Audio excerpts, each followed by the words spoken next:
সম্মানিত দর্শক শ্রোতা, আসসালামু আলাইকুম। আজকের বিষয় হচ্ছে ডক্টর মোহাম্মদ ইউনূস কোন ধর্ম পালন করে এবং কোন দেশকে ভালোবাসে, কোন দেশের জনগণকে ভালোবাসে, সে বিষয়ে আপনাদের সাথে সংক্ষেপে শেয়ার করছি।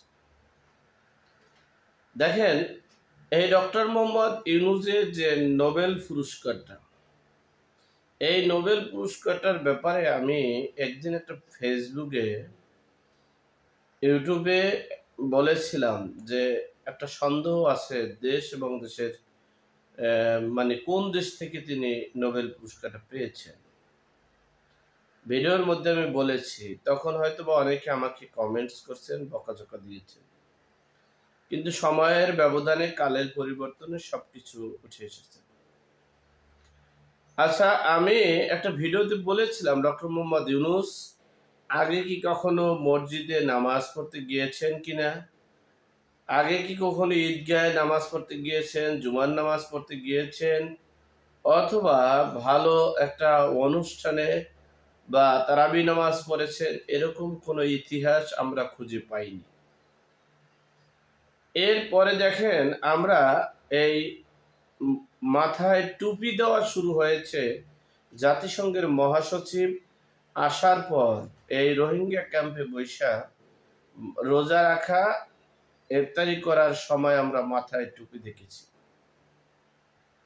এই যে মাথায় টুপি দেখেছেন, সেই টুপিটা একটু টুপির দিকে খেয়াল করেছেন? সেই টুপিটা হচ্ছে গয়েশ্বর চন্দ্র বাবু, বিএনপির স্থায়ী কমিটির সদস্য গয়েশ্বর চন্দ্র বাবু, যিনি এই টুপিটা পরেন। ওই টুপিটার দিকে একটু খেয়াল করে আপনারা দেখবেন যে ওই টুপিটা পরেন হলো এই যারা, আপনি দেখেছেন, আপনারা অনেকেই মুসলিমও কিছু বাংলাদেশের লোকজন ওই টুপিটা পরে। তাহলে আপনারা বুঝতে পারবেন, টুপিটা নিয়ে রিসার্চ করলে আপনারা কিছুটা একটু বুঝতে পারবেন। এর পরের বিষয় হচ্ছে, তিনি এই মোহাম্মদ আলী জিন্নাও কিন্তু এই টুপিটা পরেন। এই টুপিটাই এই রকমের কোয়ালিটি টুপি মোহাম্মদ আলী জিন্না পরতেন। পাকিস্তানের সেই আমাদের বাংলাদেশের জনগণের উপরে যে নির্যাতন নিপীড়ন করেছিল 1952 সালের ভাষা আন্দোলনের, যে যাদেরকে হত্যা করেছিল এই মোহাম্মদ আলী জিন্নার নির্দেশে। যাই হোক, এরপরে তিনি নোবেল পুরস্কার পেয়েছেন। আমি বলেছি যে উনি খ্রিস্টান ধর্ম গ্রহণ করে খ্রিস্টান মহিলা ভেরা নামক একজন ভদ্র মহিলাকে তিনি বিয়ে করেছেন। সেই ভদ্র মহিলার একজন সন্তান, মেয়ে সন্তান আছে। সেই মেয়ে সন্তানকে রেখে তিনি বাংলাদেশে আসছেন। আয়েশা সেই মওদুদীর আদর্শের আদর্শিত একজন ভদ্র মহিলাকে তিনি বিয়ে করেছেন। তৎকালীন সময়ের প্রভাবশালী জামাত শিবির হেফাজতের নেতাকর্মীরা তাকে ধুমধাম করে বিয়ে পড়িয়েছিলেন। এই ডক্টর মোহাম্মদ ইউনূস যে নোবেল পুরস্কার পেয়েছেন, তিনি নোবেল পুরস্কার পেয়েছেন ইসরায়েলের প্রতিষ্ঠার, ইসরায়েল রাষ্ট্র থেকে।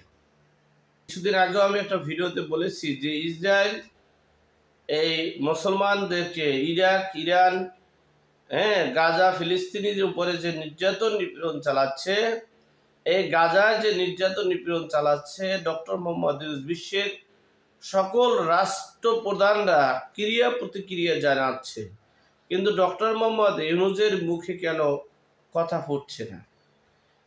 ঘাবলাটা কোথায়? সর্বশেষ যেটা প্রকাশ্যে চলে এসেছে, এই ডক্টর মোহাম্মদ ইউনূস শান্তিতে নোবেল পুরস্কার পেয়েছেন ইসরায়েল থেকে।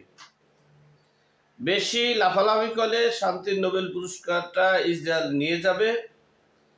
আবার অপরদিকে এই ইসরায়েলি নোবেল পেয়ে বাংলাদেশ সহ মুসলমানদেরকে বোঝাতে চেয়েছেন, আমি ইউনেস্কো থেকে এই নোবেল পুরস্কার পেয়েছি। তো বাংলাদেশ এবং বাংলাদেশের মানুষ সহ সকল দেশের মানুষদেরকে এই ডক্টর মোহাম্মদ ইউনূস এই মানুষের সাথে ডক্টর মোহাম্মদ ইউনূস প্রতারণা করাচ্ছে। সুতরাং তিনি কোন ধর্মের উপরে বিশ্বাসী আমি জানি না, আপনারা জানেন কিনা একটু কমেন্টসে জানাবেন। তার টুপিটা দেখলে আপনারা বুঝতে পারবেন, তার কথা চাল চলন দেখলে আপনারা বুঝতে পারবেন তিনি হযরত মুহাম্মদ সাল্লাল্লাহু আলাইহি সাল্লামের বিবাহ নিয়ে বা তার অর্থ টাকা পয়সা নিয়ে যে মন্তব্য করেছেন সেটা রিসার্চ করলে বুঝবেন। এরপরে তিনি ইসরায়েলের থেকে নোবেল পুরস্কার পেয়ে তিনি বাংলাদেশে এসে বলতেছে আমি ইউনেস্কো থেকে পেয়েছি। সব কিছু মিলিয়ে এই ডক্টর মোহাম্মদ ইউনূস কোন দেশের, কোন জাতির, কোন ধর্মের আমি বুঝতে পারছি না।